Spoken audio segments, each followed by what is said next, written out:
Alam mo, finally, ramdam ko na yung araw kasi hindi na ako gaanong busy.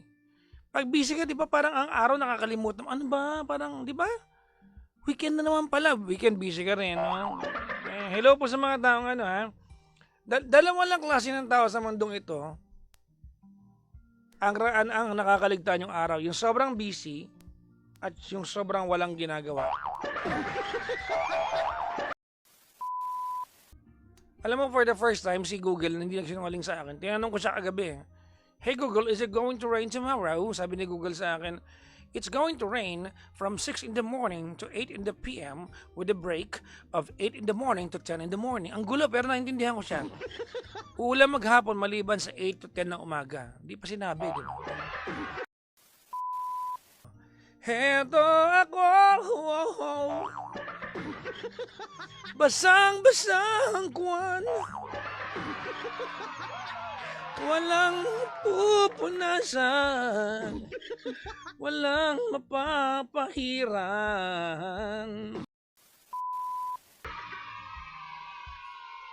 Ay naku, alam niyo ba kanina, gutom na gutom ako. Kumain ako ngayon, may tira akong pagkain ng lunchtime. Konti lang, inubos ko ngayon. Inantok ako. Ako na betchin ako Oo. Sa program nyo, and it's my first time to Pero call. nakatawag ka na kay Gandang Kara na. Nakatawag na ako. Sabi ko na alam nila eh. Opo. Ba't mo ba ako tinawagan? Kung nakatawag ka na pala kay Gandang Kara. Gusto ko marinig yung opinion nyo po eh. Problem kasi kanina when I consulted si Ganda Clara. Hindi ka kontento sa binigay niyang payo? Ano po? Binigyan niya po. Hindi ka Pero, kontento? iba kasi pag nagpayo ka eh. Nagalit yun pag ganyan usapan natin. Hindi, okay din naman siya. Terima kasi. Pero bilib ako doon kay Ganda Clara kasi magaling kumanta. May mga bagay na bawal dalhin sa Campo Santo, sementeryo o libingan Bawal yung sugal, malakas na music, mag-inom, bawal, di ba? Bawal diyan, So may mga bawal, magdala ng mga matatalim na bagay. Kaya nga 'di ba ang linis ay ginagawa weeks or a week before undas. Oo. Hello po sa lahat ng mga magdiriwang ng kanilang undas kasama ng kanilang mga namayapang mahal sa buhay. May carjack po ba bukas? Hindi ko alam kay Kara kung i-air siya ng tanghali or sa carjack sa gabi. Hindi ko alam. Bahala na. Oo. Sabi ni Annalyn, ang kinakatakutan mo, ang mawala siya. Charot. Puntahan ka namin sa New Year kung naka-air ka, Mami Rosie. Uy, pwede yan, no? Kung naka-air ako na, no? Pwede yan, no? Oo. Dito tayo Noche Buena, no? Kaya natin, hindi makita nanay ko. Okay na yan. Kinabukasan na lang, di ba? Siyempre, may pasok eh. Kapag nga, kasama ko nanay ko bukas eh. Kasi pero siyempre, pag tinawag ka ng duty, kailangan pumunta ka, di ba? Ang tawag dun ay Call of Duty. Parang laro yan eh, no? Call of Duty. Sa Taiwan ka ngayon? Apo. Talaga? Nasa lubong mo na ba dyan yung F4?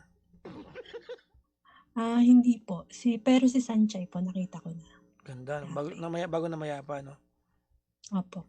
Ay, magugulat ko. Makita mo yan bukas, eh. Patay na siya. Wag naman po. Diba? Oo. Actually, Actually, di ba pinuntahan namin yung locker niya dyan sa Taiwan? Sa doon po sa school. Chongqing University ba yun? Opo. Nag-picture po kayo doon ni DJ Clara. Malapit ka ba doon? Hindi po kayo commute. Ganun din eh. Ang mahal din ng train eh. So, ang renta ng kotse dyan, 2,500 per day. Malilibot mo na lahat. Kung nag-commute ka, ganun din ng, di ba? Opo. Kaya, Tapos pagod pa kasi pa-transfer. Kaya nag-rent kami ng kotse. Nung pinuntahan namin yung locker ni Sanchay, akala namin tourist destination nyo. May nag-aaral na mga estudyante para kayo magnanakaw doon. Kami, patak-patak. Oo nga. Akala ko yung, sa atin lang siguro mga Pinoy, sobrang sikat yun. Mga Pinoy lang po ang Sa kanila, normal na Eskwelahan lang Normal yun. na school. May mga nagle-lecture, nag-aaral. Kami ni Kara, mukha kami sira ulo na silip-silip kami para kaming parang pelikula. Nag-ano po kayo, ano ba, stinky tofu? Hindi ko kinaya, niluwa ko eh. Baho. Oo. Hindi kasi naamoy ko muna bago kumakain eh. So, kahit masarap siguro, hindi ko kaya eh. Tofu lang naman yun, di ba? So, Opo. hindi ko kaya. Eh, maasim na ako eh. Ang baho ko na eh. Okay lang Nung po. bumili kami, siya yung unang nagsubo. So, nung binili namin yon, siya yung unang tumikim. Hindi ako nasusuka. Tapos nung kinain niya, nasuka siya. Di ba napapagaya kapag may nasusuka? So, nasusuka na rin ako. Bago ko pa isubo, nasusuka na ako. Wala na. Tapos parang nagalit pa yung pinagbilan namin kasi parang na-offend sila na nasusuka ka.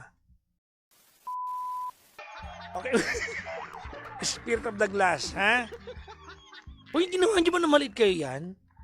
Di ba? Tapos kayo nagkatakutan. Di ba? Halimbawa, Tolit, sagawa mo to. Yung spirit of the glass. Tapos, meron kayong, kung ano lang nakasulat sa karton nyo, di ba? Parang yes, no, ganun. Tapos, yung daliri nyo, papatong nyo sa baso kaya sa coin. Tapos, meron kayong kaibigan sinungaling. Siya yung nagko-control ng coin. Di ba? Tapos, magpapanggap kayong, hindi ko ginagalaw yun. Kung saan gumagalaw yung coin, charotera! May tumatawag siya si Gandang Kara o nakitatrabaho. Hello, nagtatrabaho ako. Hello? Matawag si Gandang Kara. Matawag yan, siguro na-miss ako niyan. Babaan ko nga to.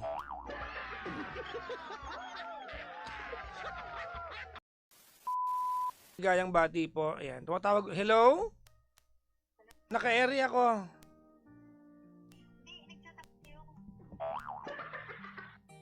Naka-area ko eh. Oo. Balak pa makipag-usap talaga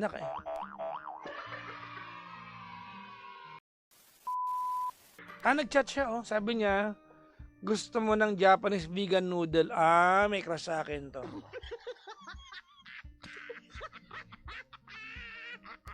Di ba? Di ba? May crush siya. Nag-e-effort. Nako, walang kadating-dating. Ang gulo ka usap po, sabi niya, gusto mo ng Japanese vegan noodle? Sabi ko, sige. Sabi niya, ang sabi ko kung gusto mo ba, sabi ko, okay, sige. Haha, sige. Ano to? Anong usapan to, Gandang Kara? Sabi niya, gusto mo ba? Jejimon kasi gusto GSTO po, sanggala talaga. MN. Gusto mo na Japanese vegan noodle? Question mark. Sabi ko, sige. Sabi ko, gusto mo ba? Haha, sige. Ang sagot ko, okay, sige. Ano tong usapan na to? May cardiac ba? Eto, may bago matapos yung programa natin. Di ba kausap ko si Gandang Kara kanina? Natawagan niya ako. Tapos, sabi niya, gusto mo ng Japanese vegan noodle? Sabi ko, sige. Sabi ko kung gusto mo ba? Wrong spelling pa. Haha, sige. Wala pa sagot, meron siyang haha, sige. Sabi ko, okay, sige. Di ba doon yung natapos kanina? O, nag-reply siya ulit. Sabi niya, okay, sige. After 2 minutes, nag-PM ulit, okay, sige. After another 2 minutes, nag-reply siya, okay. Sino nakausap nito? Ako pa ba? Kasi pag uwi ko, di ba, may nagpe-petty night ako. Habang ini-edit ko yung mga podcast ko doon, naglalaro akong Valorant. Kausap ko na kayo, nakikinig po kayo sa radyo. Hindi kayo matulog. Matulog kayo!